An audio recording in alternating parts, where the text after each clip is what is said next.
Okay, so moving on and to the next slide deck or the next part of the DeepPumas onboarding. So in this presentation, we will talk about neural ODEs and universal differential equations, so neural ordinary differential equations, or for short, neural ODEs, and universal differential equations, or for short, UDEs.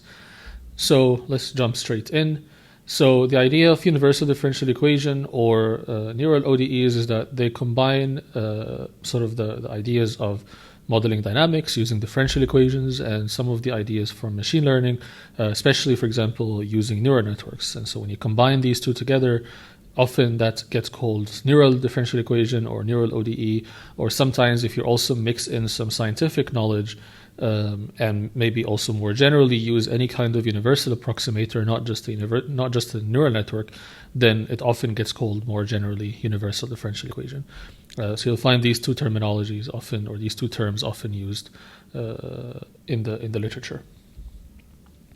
So in particular, this kind of, let's take a specific example of an NLME model or a nonlinear mixed effects model, which often have dynamical systems. So if we have such a model here, the universal differential equation is basically shown here, where we have a differential equation that part of it is mechanistic, or part of it is sort of designed or manually written by a person, and then the other part could be a neural network, and that's what we refer to as a universal differential equation. So in this part of the model here is what's often called a UDE, or universal differential equation. So let's take maybe a few examples or a little bit of history as well. So neural ODEs actually, which looks something like this, where we have the rate of change of some variable that we care about, could be drug concentration, for example, is described by a neural network, that the neural network itself is a function of the current value of this variable, the current concentration, for example, at the current point in time, and potentially more inputs here as well. So you could input whatever you want here. And this idea actually first came out of machine learning, and the context was not really scientific modeling at all. It was just sort of a black box machine learning model that sort of one of the main advantages of it is that it's a smooth function, or the function x here as a function of time is basically guaranteed to be smooth and sort of differentiable as long as this neural network here is continuous. So by sort of integrating over time, or by defining the neural network as a rate of change function and then integrating that over time, essentially if this neural network here is continuous, then we know that this function x here, the solution x, will be smooth. Now, the reason we want smooth functions in general is that many biological phenomena, many physical phenomena, many variables are actually smooth functions of time. So they don't really change abruptly as time goes on. And so the idea of having a smooth function can be quite important, just to at least give that sort of more realistic family of functions that can fit the real data. Because again, the real data, even if we have only a few data points, the underlying physical phenomenon is often actually a smooth process and not a very sort of discrete or non-smooth or raggedy function. And so neural networks, depending on the activation function you use, can sometimes lead to this non-smoothness in the behavior. But many times, again, the actual underlying process that we care about is a smooth function. So neural differential equations are quite useful in that regard. They also have other advantages, like not necessarily or having maybe much better support for sparse data and for unequal time steps, whereas some of the other models in machine learning, perhaps you have to hack around some of the assumptions that they make in terms of the time steps and whether the time steps are equal or not between the different observations. Now, in pharmacometrics, we often have observations at unequal time steps. We often have different number of observations per subject. And so the neural ODE approach really naturally handles all these cases. So it's quite useful in that regard. And it is, you can think of it as sort of some continuous limit or a continuous generalization of some more standard neural networks, like recurrent neural networks and the so-called ResNets. And so there's a nice theoretical connection between some of the previous sort of time and neural network architectures and between the neural ODE. So that's the general structure of a neural ODE, and the way you solve this is, so obviously this neural network here will have some parameters that need to be fitted, but before we fit this model, we need to solve it first. And so we would need to call an ODE solver to basically solve from some initial conditions. So we define x here at time 0 as some initial value x0, and x0 itself could be some parameters that can be fitted to some data, and then we integrate over time, and then we get the solution at the desired time steps. And so let's say we have observations at time 0, time 1, time 10, and time 100. Then we get the solution of x here at these time points, and then we start comparing those to the observations and minimize the sum of square or maximize the likelihood or whatever the loss function is that we, or the objective function value is that we care about.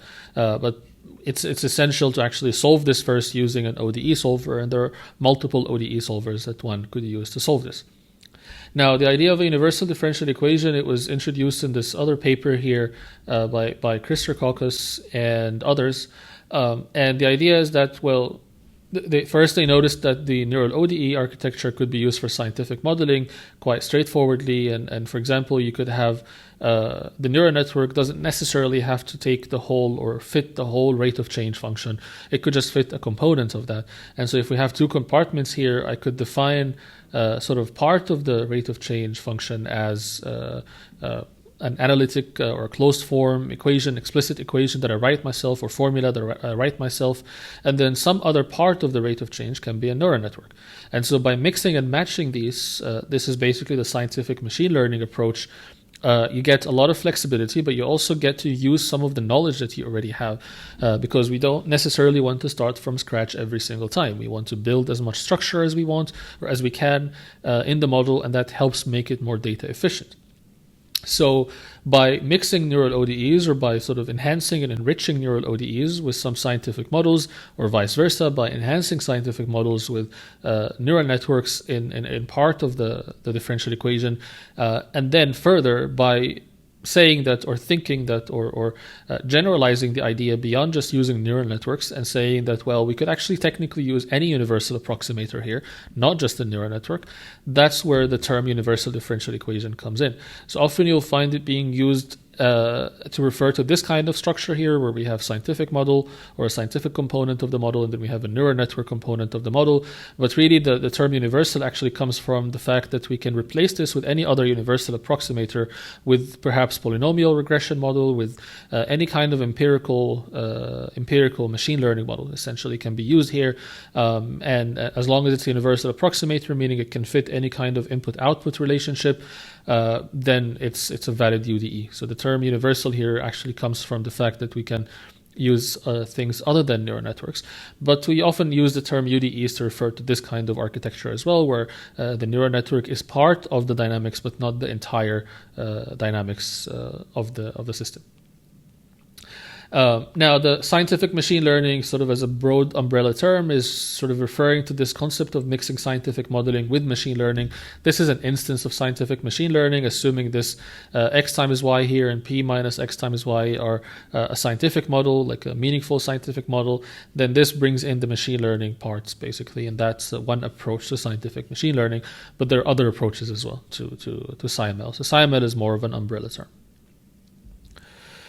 So let's take a few examples or a few cases of how much or different levels of knowledge that we can encode in the dynamical system. So if we assume we have this simple model with a depot compartment, it's a PKPD model. We have a depot compartment where the drug comes in first, like the gut, for example, and then we have a central compartment like the plasma or the bloodstream, and then we have a response variable. So the drug concentration or the drug in central affects the response, or has some effect or response, has some effect on a specific quantity that we care about in the body, and then triggers a response. And so we have these three compartments essentially. Now, one approach is to use a neural ODE, where we define a neural network, a black box neural network, and just pass in depot, pass in central, pass in R. So pass in all the compartments. You could pass other things here as well, but let's just for now think of these three compartments. We could have passed time, for example, or other covariates as well. And then the first output of this, so this returns, has three inputs, returns three outputs. The first output of this is the rate of change of depot. Second output is the rate of change of central. Third output is the rate of change of R. So here, really, the only kind of knowledge that we actually encoded here is the number of states and also the inputs. It's like which inputs are going to be input to the neural network. So there's no explicit dependence on time, for example, here. And we see that we encoded, we say there are exactly 3 inputs and 3 outputs, but really the only significant amount of knowledge that we encoded here is how many state variables there are. So we're saying that there's a depot compartment, there's a central compartment, and there's a response compartment.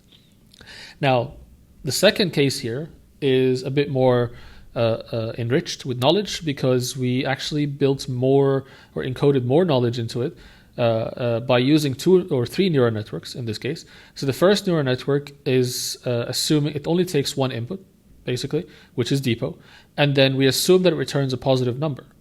And then this positive number is then negated, and so we are guaranteeing that the rate of change of depot is negative.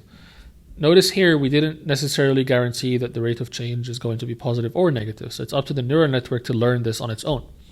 But in this case, we're actually guaranteeing, by making sure the neural network output is positive, that this here is a negative quantity, which means that when you put the drug in depot, the drug can only decrease from there, from time 0, or from where the drug was input. Now, at the same time, we're saying that any drug coming out of depot should be going into central. So we're modeling the absorption phenomenon. We're modeling the fact that the conservation of mass, basically, the fact that any drug coming out of depot should be going into central. And so by using the same neural network here and the same input, we're basically returning the same value, except there is no negative sign here. So this is negative and this is positive, and they sum up to 0, and that's the conservation of mass. Now we can define another neural network that also takes a single input central, and this neural network here again returns a positive number, but we subtract this output, the output of this neural network. And the idea is that this should model the clearance phenomenon. And so the fact that over time the drug concentration will decrease because the kidney and the liver are cleaning up or removing the drug from the blood or from the plasma. And so this phenomenon here again is sort of modeled, or there is more knowledge encoded here than perhaps in the previous case, because we're saying that this clearance rate does not depend on depot, does not depend on how much drug is still in the gut. It only depends on how much drug is currently in central, currently in the bloodstream. And so we're explicitly modeling this sort of clearance function here using a neural network. Now, at the same time, we're saying that the response rate of change is a third neural network. So these are 3 different neural networks. This is a third neural network that depends on central, but also depends on the current response at the current point in time. And so we're saying that the drug affects the R, or affects the response, but also the current response affects the rate of change of the response. And again, that's knowledge that we encode, and this could be positive or negative. So we can leave this to be positive or negative, so the response can go up or down depending on the drug. And so just by defining 3 neural networks and assigning different signs to the output and so on, we already built so much more knowledge than in this first case. So we built knowledge not just about the number of states, but also about the relationships between these different compartments, the fact that we have conservation of mass, the drug coming out of depot goes into central, and then the which term depends on which other term. So the rate of change of depot only depends on the value of depot.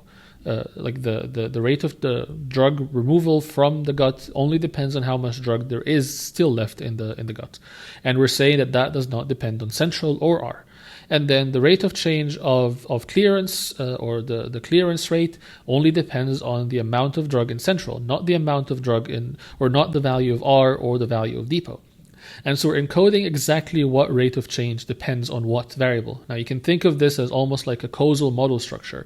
We're saying that there is no way for R to cause a change or to affect the rate of change of depot, because R is supposed to be all the way downstream and it should not have any causal effect on the rate of change of depot or the drug coming out of the gut. And so we're encoding this knowledge, this sort of independence assumptions, the fact that R should not affect the rate of change of depot, the fact that R should not affect the clearance rate, and the fact that these are 3 different neural networks and they could be uncoupled, they don't have to be coupled. So these are all assumptions, and again, this is all knowledge that we're building into the model. And that in turn makes it more data efficient.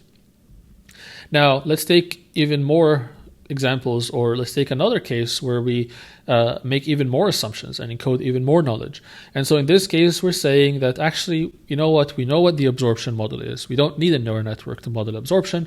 Let's just model it directly as a linear function here, which is just Ka, or the absorption rate times the amount of drug in depot.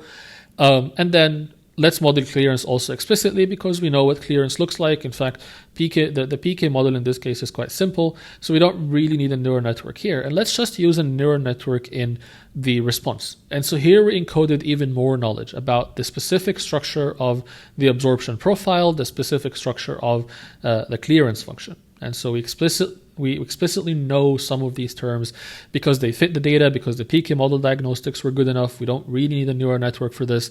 However, perhaps we don't quite know how the drug affects the PD variable, or what the response is as a function of the drug concentration. And so for that part, perhaps, which is maybe less well determined or less well known, we could just use a neural network there. And so that's sort of the main idea here. But we still, again, determined that the inputs here can only be the drug concentration, which is central over VC, and the current response, right? But not depot. So depot does not directly affect R, because the drug needs to first get absorbed and then affect the response. Now, the fourth case here is sort of one where we also encode knowledge about steady state behaviors. And so if this amount of drug here is 0, for example, then we get this K in minus K out times R, which has a nice sort of steady state solution. And so if we want to also encode certain steady state behaviors in this R, then we can do that using specific structures like this one, where the neural network does not even depend on R explicitly anymore. It just depends on the central over VC, or the drug concentration. And we can make it such that the output here is 0 if the input is 0.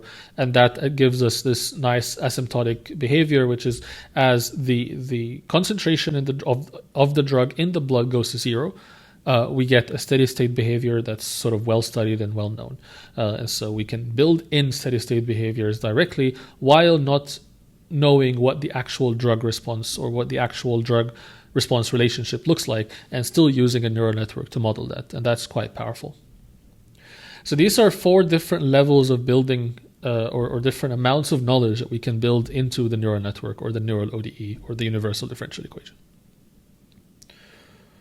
Now, of course, if we don't know these terms, we should go back to maybe something like this, where this is quite flexible, but maybe it's too flexible sometimes if we don't have enough data, or if we happen to know some of these terms, then it may make sense to actually try perhaps. So it depends, I guess, on whether you already have a model or not. So if you already have a model, then you're probably going to start from something closer to this, where you're trying to put the neural network in different places, maybe precisely placing it in different places to just replace one part of the model, but not necessarily to replace the rest of the model. Now, that's if you already have a model that's doing okay but not perfect. But sometimes you don't even have any model, in which case you can start from something that looks like this, or even from a completely black box neural ODE, like case 1 here. So it depends on whether or not you have an existing model that you can use and build upon. So to conclude, the UDE is just a nice sort of technique to build or to enhance differential equations with universal approximators. In particular, we like to use neural networks a lot in DeepPumas. But at the end of the day, you should think of a neural network as nothing but a mathematical function with some inputs and some outputs and some parameters. The parameters are all the weights and all the connections between the inputs and the hidden layers and the outputs. And so they are usable anywhere where you would use a function. So here, when I use the neural network, it's implied that this neural network has some parameters that we need to fit. Just like Ka, just like Cl, these are all parameters. The neural network also brings its own set of parameters that we need to fit.